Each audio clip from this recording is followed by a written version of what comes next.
How do you get back into the game even after you stop playing? For Jack Holden, after he stopped playing college baseball, he started a career in sales, and then he had an itch to get back into baseball. And that's when he started Blem Bats. In this episode, we talked to Jack about what Blem Bats are and how he started the company, and how he's on a mission to get all baseball players affordable wood bats. Can't wait for you to check out this episode of the Brolletts.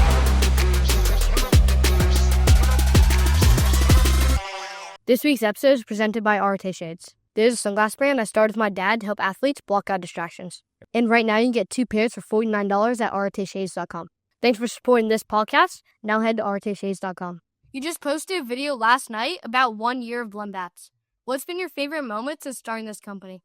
I would say my favorite moment of starting Blem Bat Company is just honestly shipping out the orders that we receive. It's a lot of fun to, get orders, especially see that people, support Blem Bat Company. And it's just awesome because it was just an idea when I was sitting on my back porch with my wife. And I was like, there's got to be something that I could still do for baseball. And just thought about Blem Bat Company, did a little bit of research. And yeah, just shipping out orders, honestly, is the best feeling in the world. Just knowing that I'm helping people save money, and hopefully people are hitting noose with these bats. So I love that. I think for us with the sunglass eye, we were texting back and forth about it yesterday. I'm like, that's probably the greatest thing is just when you see an order come in and you're just like, some stranger on the internet found us, believed in the mission, and gave us money. And it's still to this day like the coolest feeling on the planet. Yeah, it's just such an adrenaline rush when you see that notification come through. You got an order and you just want to go pack it right away. If you're out doing something, you're just like, I just got to get home and pack it. Love that. Talk us through your baseball journey, especially getting recruited out of high school, landing at Lincoln Trail Community College, and then playing some D1 ball for Eastern Illinois. Yeah, so I grew up in Schaumburg, Illinois. Schaumburg High School was where I went, not really known as a baseball school in the Chicagoland area.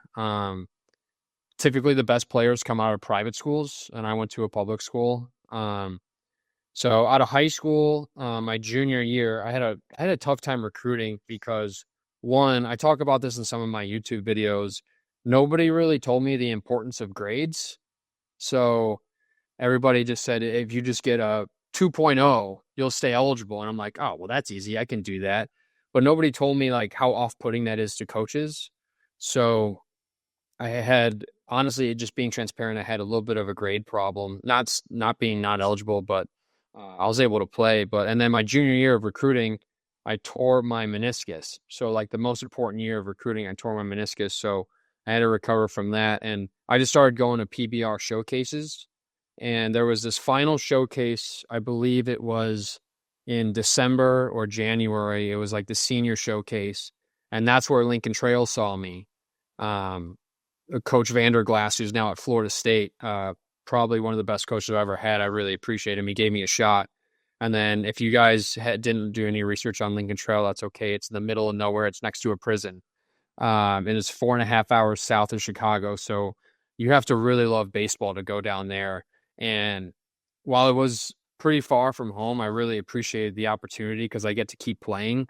And that's where, but going back to the grades part, I got some letters from Oakland University, got a letter from Michigan State, Bradley, but then it came down to my grades and they were terrible. So that's why I went to the junior college route.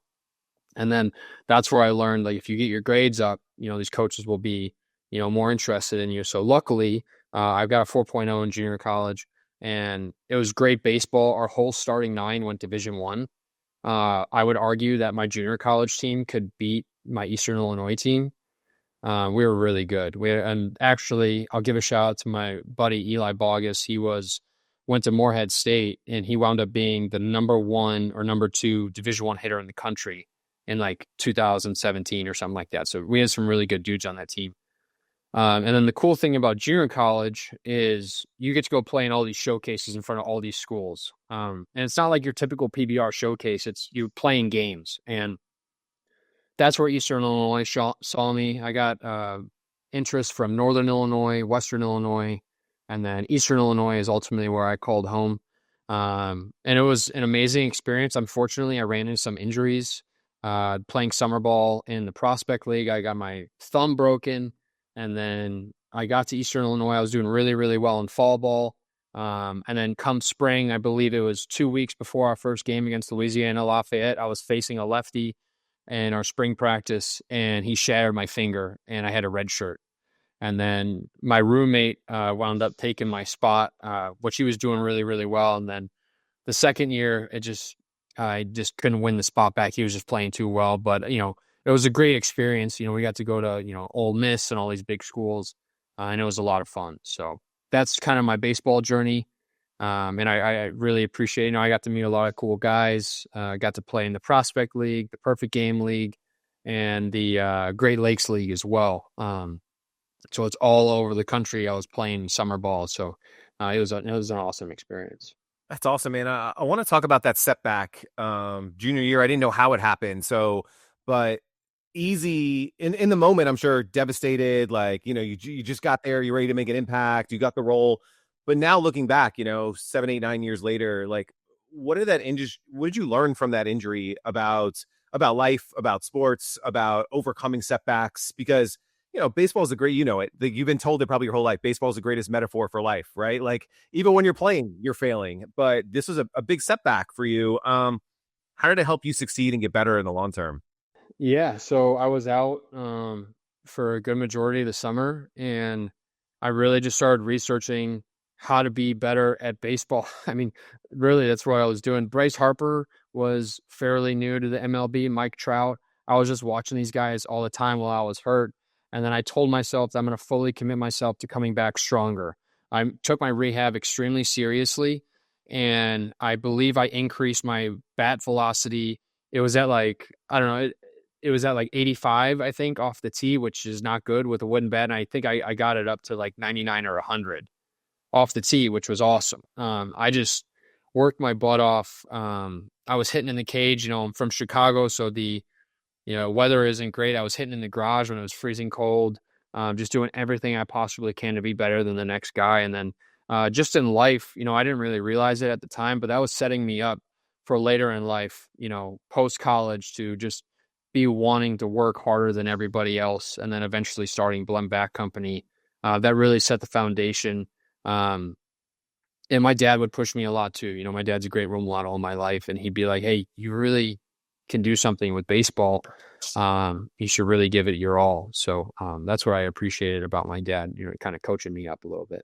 I love that. You made a couple really cool mindset shifts during those years. One, obviously being the grades and figuring that out, and understanding the importance of education and working hard there. And then obviously with the injury and just doing whatever you could to get better and get back. And that now leads into post graduation. Your baseball career is over. Now you're transitioning to, I know today, a really good job, sales job, great career, building a family, newborn at home. Just talk about, post college, post baseball career and how you got started there.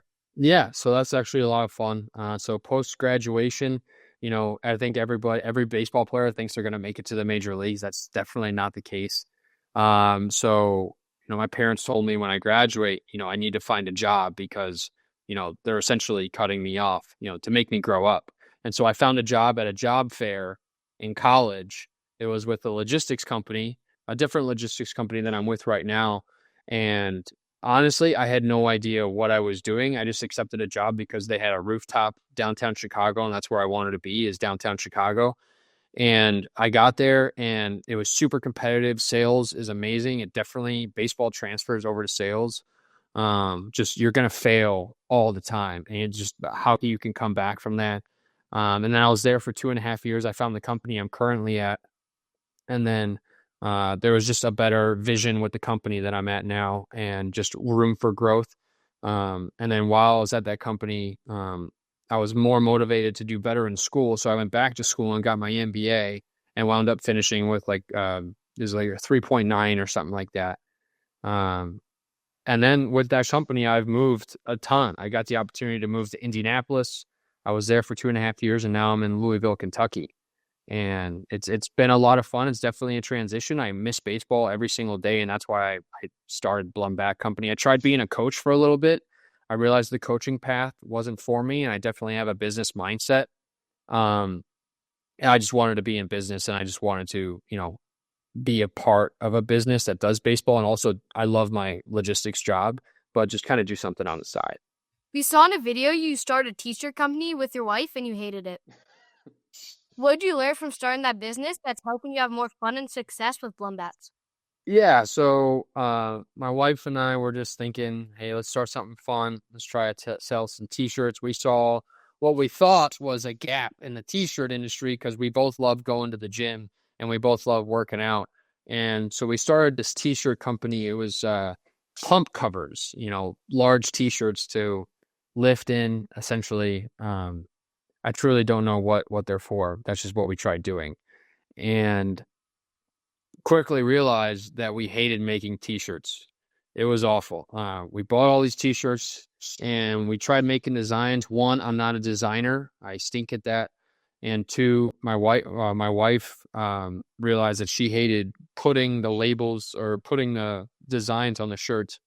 And it was just way too much time. And it's just something we weren't very passionate about. So we did that, and then we didn't want to do it anymore. Simply put, we just didn't really like it. And so I was just thinking, like, I love baseball. How can I get back into baseball? What can I do to give back to the game? And I swung Blem baseball bats in college and high school, which, they're minor variances on the bats. They don't have, they're pretty identical to retail bats. And I was doing some research and I realized nobody was really selling them. And I was like, oh, well, I'll just create a company that can do that. And I was thinking about names, and I just thought about Blem Bat Company. That's kind of how we got it started. So what was the original idea for the company? How did you go from an idea to actually starting the brand? Yeah, so I just started doing research on which companies, sell Blems. I was calling all these vendors that we currently have on our website, and I just got started doing it, right? And I think the biggest part I talk about in one of my videos is, just getting started on something. If you have an idea and you believe in it, you should definitely just go for it. And that's kind of the mindset I took with Blem Bat Company was, I'm just going to get rolling. I'm going to start the LLC. I'm going to start building the website. I'm going to learn how to build a website correctly. And I'm going to start calling all these bat vendors. And luckily there was good response from these bat vendors because nobody was really selling their Blem bats. They didn't know what to do with it. So I was able to be that resource for that company to buy some bats they had just sitting on the side and redistribute those bats to people who are wanting to save money on baseball bats. Do you remember the first order you made to get some inventory? Walk us through that.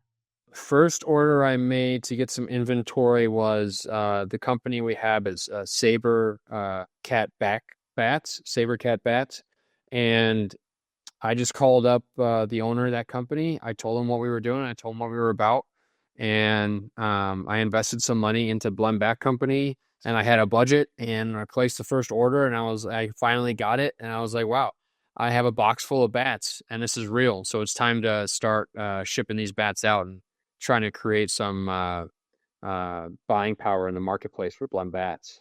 Such a cool story. I want to walk through the actual business side of it. You don't have to reveal all your secrets. So, there's not a Blem Bat 2 company out there, but when you're buying from these big manufacturers, what are you doing them to make them yours? Are you repainting them? Are you just putting stickers on them? Like, how do you actually do this? And I'm assuming the bat manufacturers are okay with you reselling these. Yeah. So first things first is I get approval from the bat manufacturer. I'm not going to do anything unethical. I'm going to make sure that I have approval to redistribute these bats. Second, what I do is I actually have bat stickers that say Blem Bat Company. So every order that goes out gets a Blem Bat Company sticker on the knob. And there's actually a few of our bats that are engraved with Blem Bat Company on there so people know. Other manufacturers don't want to do the Blem Bat Company on there, which is fine because my goal ultimately is to get these players connected with some smaller companies as well. And if they want to go buy the retail value bats, they can. Or if they just want to buy the Blem Bats from us, they're more than welcome to as well.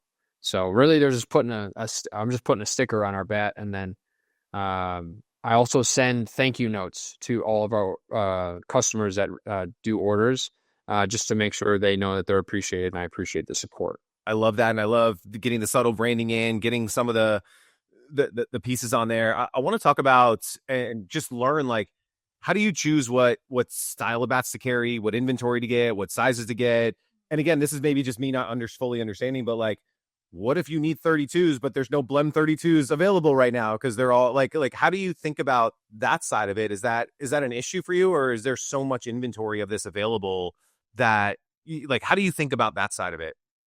Yeah, so that's a great question. What I've realized quickly is that there's a lot more 33s and 33 and a halves going out. So I do run into an issue where companies don't have 32s, but that's the benefit of using buying a bat from Blem Bat Company is we have a ton of different we have 12 different vendors on there where if our B45 32 is out, you can go buy a Sabercat 32. Or if Sabercat's out, you can go buy a Great Lakes 32. So I'm really just trying to build inventory with as many sizes as possible. We don't do youth bats yet. I haven't gotten into that space.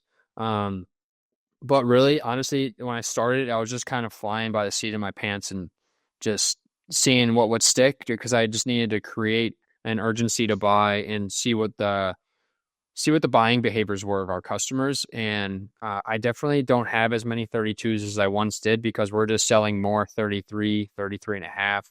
And that 32 and a half actually goes a lot pretty quickly too. So it's really just market research on my own. Just asking guys, what bat size do you swing? And a lot of people in college, a lot of guys will swing 33, 33 and a half. In high school, there's not many guys swinging 32s either, but just trying to figure it out as we go. We're only a year in. So once we start to grow a little bit more and I get a better understanding of the market, I'm sure the bat sizes will differ. Yeah. And that's obviously got to be important data for you because as a small business, like you don't want to go buy 100 bats of inventory and have them sit and not sell, right? Because that's cash out. So it's really important for you to know what you're actually going to move so that you're not, losing cash flow by having inventory in. Yeah, absolutely. And that's one of the things that I'm learning too is I'm learning which of our bats go quicker than the other bats. So there's some inventory that we have that hasn't gone as quickly as I would like it to. So it's just trial by error. And it will be for a little while, right? Then that's the beauty of it. It's a lot of fun. I really enjoy it. How have you been able to make your first couple of sales? Where did they come from? Instagram is a great tool. I learned quickly. I'm not a huge Instagram guy, but I've become one with the company. Just marketing over Instagram, just taking pictures of the bats. Some of our first order, I believe, went to Florida, actually. I'd have to double check, but literally just marketing like crazy. I believe you guys had the baseball lifestyle owner on, and he mentioned posting all the time. I'm trying to do that as well as much as I can, is just post as much as possible, get these people to see our bats. And, I tried doing the ads on Instagram and that seems to work too. But really just Instagram is a great tool. And I started doing YouTube recently. I haven't had many orders come from YouTube yet just because, we're trying to get the name out there, but Instagram at the end of the day. We saw a really cool promo video from one of our friends of the pod, Max Freeze. It's one of your most viewed videos on Instagram. How did that come about? Yeah, so Max was kind enough to do a promo for us. I just shot him a DM on Instagram, just kind of told him what we were about. I was just seeing if he was interested in, buying a bat from us. But he said he would rather just do a promo for us, which is awesome. And he was kind enough to create a video for us. And obviously he's got a huge reach on Instagram. So I'm forever grateful for Max. I've actually never talked to him, but if I ever get the chance to, I just want to thank him for doing a promo for us. And I believe now he's doing that black light baseball or the glow in the dark baseball, which is awesome to see. And I'm glad he's doing really well. And so yeah, he's a super cool guy and very nice of him to do a promo for us. Love that. Love Max. He's been we get to meet him in Omaha in person. We've done an episode with him and just one of the nicest, most genuine people in this. And yeah, he's having a blast doing some cosmic balls. So hopefully you two get to meet up, and he's definitely a good time if you're looking to have a good time. I want to talk about you've mentioned it. You mentioned it in this video. You mentioned it in another one that you're not super comfortable on camera. You're not necessarily an Instagram guy, but you still have a lot of videos where you're talking to the camera, right? Like yesterday, there was like a 10, 12 minute YouTube video of you just talking to the camera. How did you push through to start making that content? Like, how do you mentally prepare and be like, you know what? I got to do this because this is where I'm going to grow the brand? So I do Ironmans and marathons and half marathons, and I like to stay in shape and just push through, just find that mental capacity of, pushing myself to the limit. And honestly, I think that stuff is a lot easier than creating videos. I've never been comfortable on camera. I've never been comfortable in a setting like this. I don't know why. It's just something I'm just not comfortable with. But I realized quickly that if I want to grow market share and if I want to grow this company and I want to see it go somewhere and, get as many bats sold as possible, it's just something I'm just going to have to do. Suck it up and figure it out as we go. Really just pushing through, and it just comes back to my training of, doing the Ironmans, running, and just pushing through that barrier, because once you reach a certain threshold, you just got to keep pushing forward. Man, if you could do an Ironman, you could talk to a camera for 60 seconds. I think I would rather be doing an Ironman, but it's just, I don't know. It's fun to just push yourself, whether it's on the field, off the field, at work, in your company, working out. You just got to get uncomfortable if you want to grow as a human being. And that's why I've moved so much from my current company, is because I believe if you just put yourself out there, good things will happen eventually, hopefully. You're juggling a full-time sales job, family life, and building a side hustle. How do you balance it all? It's definitely really tough, but it just comes down to being dedicated and commitment, right? One thing that Eastern Illinois baseball taught me really well is, you got to go to school full time, you got to work out, and you got to play a highly skilled sport. And that just built a base for myself. And luckily, my wife is super supportive, and she supports everything that I do. I'm not going to say it's easy, because it's definitely not. Just growing, really, at the end of the day, just trying to figure out. And if it's important to you, what I learned is you'll make time for it at the end of the day. Like you mentioned, we do have a newborn at home. And so taking care of her and, building the side hustle and maintaining my full-time job and excelling there too. It's a lot of fun, though. I wouldn't choose it for anything else. And when I was getting my MBA, I had to work all day and then I had to go to school at night. So I just looked at Blem Bat Company like essentially just doing the same thing. I work all day and then I just build this company at night. Instead of watching YouTube videos, instead of watching Netflix, why not try to, build something great at home that I can leave a legacy with or something. Do you want to turn this into your full-time thing or just a fun side hustle for right now? How do you think about that, and what are your goals for the company? Yeah, so I would love to be in baseball full-time, but I also love my full-time job. So I guess I'm not sure when that crossroad would come. That's a decision that I have to talk to my wife about and figure it out internally. But, my goal is to grow Blem Bat Company and make it as big as I possibly can. I want people swinging Blem Bats. I want people saving money. My goal for the company is to be the biggest Blem Bat distributor in the world. Sounds crazy now, but I would love to get to that point. And it's going to take a lot of commitment, a lot of dedication, but I believe that we can do that. Our first year was a lot more successful than I thought it would be. And so I'm looking forward to the second year, and we're already gaining a lot more traction on social media. And I get to talk to you guys, right? So it's allowed me some opportunities that are really, really cool. That's awesome, man. One thing that we haven't talked about, and you started to answer it there, was like the mission behind all of this. Like, A, is it gets you back into baseball and being a part of this community, but B, there's a really cool mission you have behind it of like helping families save money, helping players save money while still swinging quality stuff. We're big fans of like the Stinger Sports guys. We've gotten to talk to Brandon a ton, and like how they're trying to create, high-end gear at affordable prices, because I mean, you played travel ball, you played college ball, like it's not getting any cheaper to play baseball, which is crazy. Like when I was a kid, like we joke, like my dad had one duffel bag with 4 batting helmets in it, and that was it for the team. Right. And now, and so you have a cool mission. I'd love if you could share a little bit about that and why that means something to you. Yeah. I mean, we just want to provide, premium quality wood bats to people, and, we want to do it at a fraction of the retail cost, right? I believe there's a big market for Blem Bats. And, I don't know why, but I had a ton of stress around breaking wooden bats when I was playing, because I knew that my dad had to spend money on this stuff. And as soon as I would break I knew it would break his heart. And so I want to ease the stress of breaking wooden bats. I want people to spend, our average price on the website is between everything is $92, right? And nobody likes breaking a wooden bat, but no matter if you spend $300 on a bat, if you spend $50 on a bat, that bat has a timeline and it's going to break regardless. And so ultimately, I'm just trying to help people, save money and still provide some quality wood. Some of these Blem bats you wouldn't even know are Blem Bats, that they're really high quality wood, and it's the same wood as a professional grade bat. Just able to, help people save money because they have like small little nicks on it, or maybe the engraving's a little wrong, or maybe it's a weird color. But just trying to deliver excellence, trying to deliver excellence at a discounted price, essentially. It's a great mission. We don't want someone's love of the game to be we don't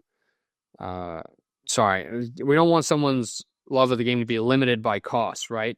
Everybody deserves a shot to play baseball. Everybody deserves a shot to play a sport, right? And I don't want people to have to spend a ton of money just to swing a baseball bat. What advice do you have for other young athletes who might want to start a side hustle either while playing or after their playing days to stay connected to the game? My advice for people who want to start a side hustle at playing or not playing is make sure you believe in it, make sure you're passionate about it, and don't try to make as much money as possible, right? Like, I don't try to become rich off of our customers. I am solely focused on providing people with an opportunity to save money on baseball bats. So if you're getting into it for money, it's definitely the wrong reason to get into a side hustle. And you got to be committed and you got to be focused at the end of the day. There's a lot of distractions. You got Instagram, you got YouTube, you got Facebook, you got all these social media platforms, and you got to find a way to stay focused if you want to build a side hustle and if you want it to be successful. Even if you don't want to build a side hustle and you want to be super successful at your job after you graduate or on the baseball field, you just got to be focused, because there's been times where I have been focused and I failed, and I've been able to reflect on that and just keep moving forward. All right, final question for rapid fire. What keeps you going? I just want to be great. I just want to be the best I possibly can be. And every day when I come home from work, or every day when I lay my head on the pillow, I want to know that I put everything into that day possible to make myself better, to make my family better, and put my family in a good position to be comfortable and to provide for my family as well. And I want to, there's been times in my life where I haven't been great. There's been times in my life where I don't feel like I lived up to my potential. So I want to make sure moving forward, I live up to my potential every single day. And there's not a day that goes by that I waste. And something that's pretty cool is, obviously if you're over 21, this is a message for you. I never had a problem with alcohol, but I noticed alcohol was definitely distracting from the goal of just life. And I put that away 2.5 years ago, haven't had a single drink, and I've seen my life, increase significantly. What a good message. What a good reason to keep going. And hopefully we're inspiring a bunch of people who, they want to get started with that side hustle. They want to continue giving back to the game and giving back to people. I love that. We got some fun rapid fire ones for you. So just kind of first thing that comes to mind, just shout it out. It's one of Colt's favorite parts of the episode. Okay, I'm ready for it. What's the coolest or favorite bat you've had at Blem Bats? The B45 is an awesome Blem bat. Are torpedo bats a trend, or are they here to stay? I think they're here to stay. It's a great bat. We have a torpedo bat. If I was a player, I would definitely be swinging it, because I broke a ton of bats and the barrel's a little lower. It would definitely help me out as a player. So I think they're here to stay. What would be your dream athlete or creator collab for Blem Bats? Oh, that's a great question. I have never thought about that. I grew up watching Bryce Harper. Bryce Harper, if you're listening, hit me up. Let's make it happen. What's the best advice you've gotten from a coach or mentor about business or life? Don't look at what everybody else is doing. Just stay in your lane. Keep moving forward. They compared it to a horse race. The horses are focused on just moving forward. They're not looking side to side, because if they do, they'll fall. So treat it as a horse race. Keep moving forward and just cross that finish line. What's the coolest story from a customer about using one of your Blem Bats? One, the customer service. They loved the customer service. And there was a men's team out in the East Coast. I can't remember which state, but They said they had hit their first home run with it. So that was really awesome. Nice. If you had an unlimited budget to grow Blem Bats today, what would you spend it on? More inventory and warehouse. Currently, our warehouse is my garage. So, and marketing. I would try to get as much marketing out as possible and get like professional photos. Right now, I'm doing all the photos. I'm doing all the pictures. I love it. It's a grind. But that's what I would spend the money on, and try to save as much as possible too. Sure, don't spend all of it, but Great answer, man. I love it. I'm sure the wife wants some of that garage space for, strollers and, all the other things that come with having a new one at home. But man, thank you so much for doing this. Before we head out, if somebody obviously we can send them to the website, blembats.com. But if they wanted to get started, maybe getting their first Blem, like what advice do you have for them on like what to pick, how to look at maybe the different bats you have on the site? Like, if I wanted to go, I'm a high school player, I want to get my first Blem, like where do I start? Like how do I navigate to pick the right one? well, first things first, if you want to get started and you're not sure how to go about it, contact me. Instagram, DM me, send us an email. I'll point you in the right direction and try to see, what you're feeling, what you want to do with the bat. Just go to the website and you'll see all of our different bats on there. I believe the highest price one is $105 with the lowest one at around $65. Just contact me if you have questions, and you can research some of the companies too and see the reviews. We have a lot of reviews on our bats too, and see which one see which one works out best for you. Our highest selling Blem bats right now are the B45, the Great Lakes, Saber Cats in there, and Berg bat has done really well for us. And then our Torpedo bat, that is not a Blem. That has done really well. And before we get off of here, Colt, I got a Torpedo bat on the way to your house now, so you should be receiving that soon. Might be the most excited I've seen him all day. Yeah, thank you. Absolutely, man. Want to hook you guys up, and I appreciate you guys' time. And thank you for reaching out to me too to learn about Blem Bat Company and help me get the message out there about I talk about saving money, but, just providing an opportunity for people to not have to spend $300 on a bat, right? We are a resource to where if you just want to get into wooden bats, we're a resource, and I'm not asking you to, be a customer forever. Just try us out. And if you want to start a wooden bat, Blem Bat Company is a great resource for you. Yeah. Well, make sure everybody who's listening right now, check out the Blem Bat Company. We'll have links to the website, to all the socials below. And I just want to say thank you because this furthers our mission, right? Like our mission is to find, athletes who have become creators and entrepreneurs. And that is you, whether it's full-time side hustle, like you're giving back to the game. There's a passion there. And we just want to give a place to tell these really, really cool stories. And that also there's no right way to do it. You can love your day job and have a side hustle in baseball. And I think that's a beautiful thing. I think so many people think that they have to burn the bridges or that it's not cool to have a day job. And, you're just showing that it's totally cool, right? Like I can love what I do and still love the game and give back. Yeah, absolutely. I love my day job. It's the best. I love being competitive on a daily basis, but I also love baseball. And Blem Bat Company has given me an opportunity to be a part of baseball again, the sport that I grew up playing, watching, being around. It's an awesome community. Baseball, I would say golf is the hardest sport. Baseball is the second hardest sport in the world. And it's just an amazing sport. It's so beautiful watching these MLB guys play. They're so smooth. They hit the ball so well. And I mean, how could you not fall in love with baseball? Yeah, we'll fall in love with some Blem Bats too as you're swinging and getting better. Man, thank you so much for hanging out with us today, man. This has been an absolute blast, and hopefully we send a bunch of people your way, and they take some pictures, some videos, and show the world that Blem Bats are great bats to swing. Thanks, man. Absolutely. Appreciate it, guys. Thank you.